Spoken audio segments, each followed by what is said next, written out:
only reason I purchased this fragrance because it came in this cool little box.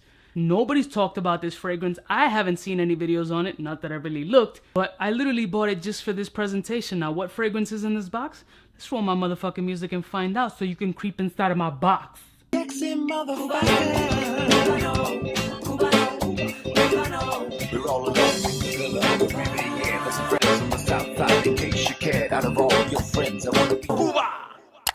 Blessed morning, my beautiful peoples. You know who it is. This is your boy, C to the U to the B to the A. Now, this fragrance dropped back in 95 or 1996 by a designer house. Now, in shopping through eBay, I saw this cool presentation and I was like, this shit look kind of funky. Came in this box. And I was like, what? That's a dope presentation, even for a fragrance. Now, in this one is not a full bottle, it's actually a sample, but the presentation was so cool, I decided to pull the trigger on it. Fragrance is a retro, and it's by the house of Valentino, and this one is very Valentino.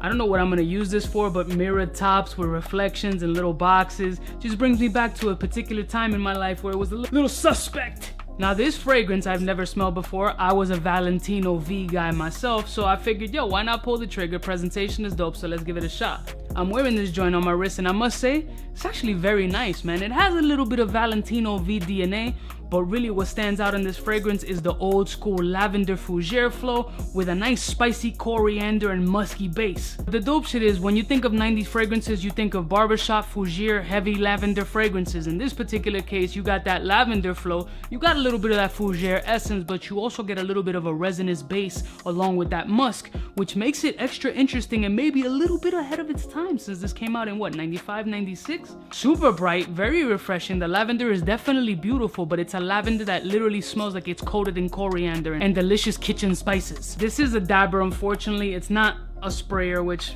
really bothers me, but again, I just literally bought it for the presentation, so it smells great. It definitely smells old school, refined, gentlemanly fragrance. It definitely has that dress down vibe also you can wear with a t-shirt, like you can see me wearing my roast beef just hanging all out. It's got that kind of vibe, so I'm digging this joint. Actually, this is making me consider purchasing a whole bottle. The whole bottles I've seen on eBay, they go from anywhere from like 110 bucks plus, which is a little wild crazy for an old school Valentino joint, but more on the mature side, but it has a youthful playfulness about it that I'm kind of fucking with. So I bought the fragrance based on presentation and I ended up wanting to buy a bottle, so that says something about Valentino fragrances. This is not a complicated fragrance. The performance factor on it, on this dabber, is not too great. It has a little bit of a tartness, probably because it's aged and been in that box forever and a day. It dries down and gets rid of that weird little tinge. I kind of really like it, to be honest with you. So very Valentino is definitely a ball sprayer. In this particular case, it's a dabber, and this might be a little bit unusual, but just get all up in there, you know what I'm saying? Get all up in the sack.